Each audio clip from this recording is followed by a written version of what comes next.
गुरु प्यारी सात संगत जी, आप सभी को राधा स्वामी जी।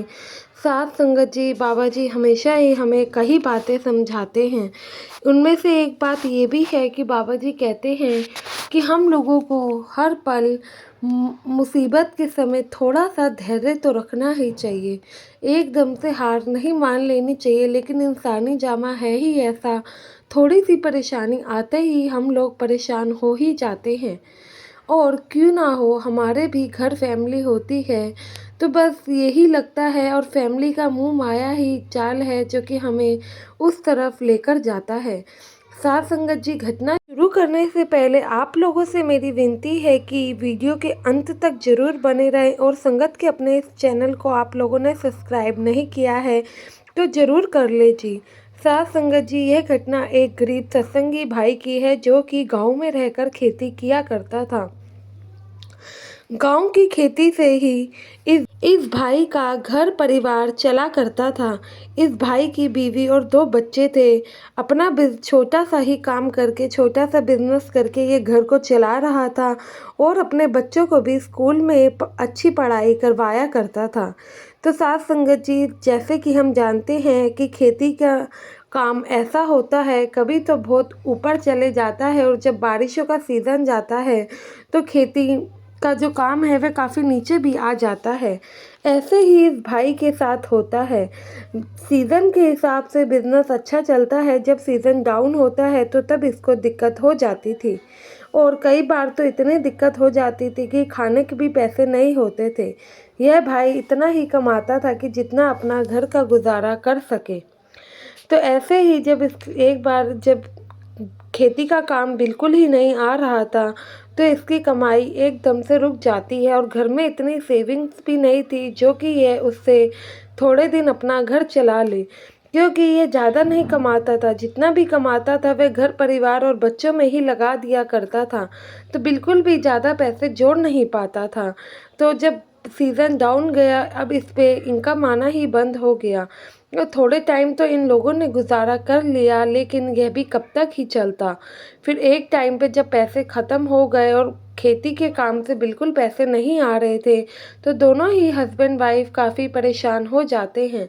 सोचने लगते हैं कि अगर ऐसे ही आगे चलता रहा तो कैसे घर का गुजारा होगा, खाने के पैसे कहाँ से आएंगे, और बच्चों को हम क्या खिलाएंगे। इनकी बीवी इन्हें कह ही रही होती है कि हमें कुछ न कुछ तो इंतज़ाम करना ही पड़ेगा, वरना आगे बच्चों की फ़ीस का भी टाइम आने वाला है, तो हम क्या करेंगे। तो वे कहते हैं कि कोई न कोई तो मैं रास्ता ज़रूर निकाल ही लूँगा। इतने में इनका बड़ा बेटा इनके पास आता है और कहता है कि पिताजी, मैं क्लास में फ़र्स्ट आया हूँ, और इसलिए बाकी टीचर्स हम सभी बच्चों को एक पिकनिक पर लेकर जाना चाहते हैं। उसके लिए कुछ पैसे चाहिए होंगे जो कि हमें कल अपने स्कूल में जमा करवाने हैं।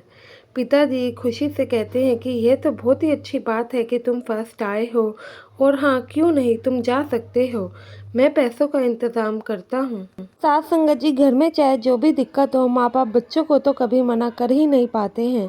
यही कुछ सत्संगी भाई ने भी किया। साथ संगत जी, वह सत्संगी भाई एक स्कीम बनाता है, सोचता है कि वह एक बिजनेसमैन तो है ही, क्यों ना वह बैंक से एक छोटा सा लोन ले ले, जिससे कि उसकी परेशानियों का हल निकल जाए, और महीने के महीने वह ईएमआई भर देगा।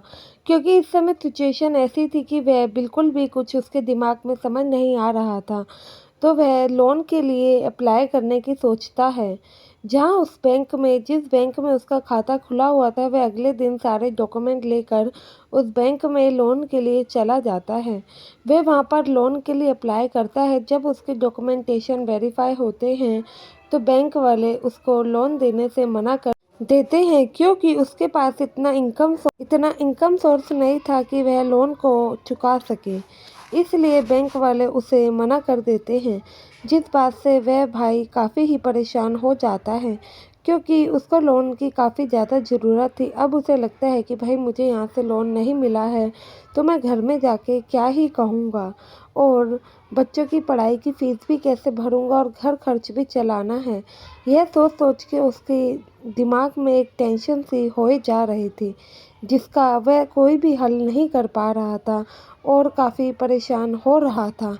तो फिर वह भाई बैंक के बाहर उन डॉक्यूमेंट को लेकर रोने लग जाता है, क्योंकि उसे कोई भी रास्ता नहीं दिख रहा था और उसे उस समय पैसों की बहुत ही ज़्यादा ज़रूरत थी। तो उसे समझ नहीं आ रहा था अब वो करे तो करे क्या, क्योंकि सास संगत जी घर परिवार की जिम्मेवारी जिस इंसान पे होती है तो ये तो आप लोग समझ सकते हो, तो क्या ही उस इंसान की दशा होती है, क्योंकि उसके साथ कहीं जीव जुड़े होते हैं।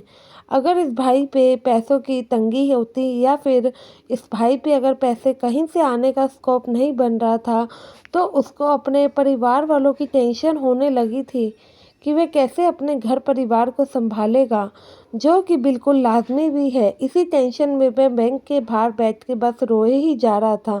अचानक से क्या देखता है कि उसके कंधे पर एक हाथ आता है। कंधे पर जब हाथ महसूस होता है तो वह अपनी नज़रें घुमा के देखता है, तो साथ में सदगुरु जी खुद उसके पास बैठे थे। तो बाबा जी कहते हैं कि बेटा तुम क्यों रो रहे हो? तो वह कहता है कि बाबा जी आप सब जाने जान हो, आप सब जानते हो, मुझे नहीं समझ आ रहा, कोई रास्ता नहीं दिख रहा, मैं इस परेशानी का हल करूँ तो करूँ कैसे? अब जीवन जीने के लिए पैसों की ज़रूरत तो पड़ती ही है। अगर पैसों का इंतज़ाम नहीं हुआ तो मैं कैसे अपने घर परिवार को पालूंगा, क्या ही उन लोगों को जवाब दूंगा। बाबा जी फिर कहते हैं कि बेटा ये तो बात ठीक है। तो बाबा जी उसे एक बैग देते हैं जो कि पैसों से भरा हुआ होता है। बाबा जी कहते हैं कि बेटा कोई बात नहीं, इसमें जो पैसे हैं उसमें तुम्हारे कुछ समय का तो गुजारा चल ही जाएगा। तो वह कहता है कि बाबा जी आप ऐसे कैसे कह सकते हैं, ये पैसे मैं आपसे कैसे ही ले सकता हूँ। बाबा जी कहते हैं क्यों नहीं बेटा, आप मेरी संगत हो, अपनी संगत की हर मुश्किल घड़ी में काम आना ही तो मेरा फ़र्ज़ है। तो बाबा जी उसे समझाते हैं और वो पैसों का बैग उसे दे देते हैं। और बाबा जी उसे समझाते हैं कि बेटा अगर तुम्हें भी जीवन में कभी किसी की मदद करने का मौका मिले तो तुम ज़रूर करना, और जब तुम सद्गुरु को मालिक को हर समय याद रखते हो तो मालिक क्यों नहीं तुम्हारे मुश्किल समय में भी तुम्हारे साथ खड़ा होगा। मालिक भी तो हर समय ही तुम्हारा साथ देगा। तो साथ संगत जी बाबा जी हमेशा ही हर सत्संगी के साथ देते हैं और हर समय उनके साथ रहते हैं। आशा है ये वीडियो आप लोगों को पसंद ज़रूर आई होगी।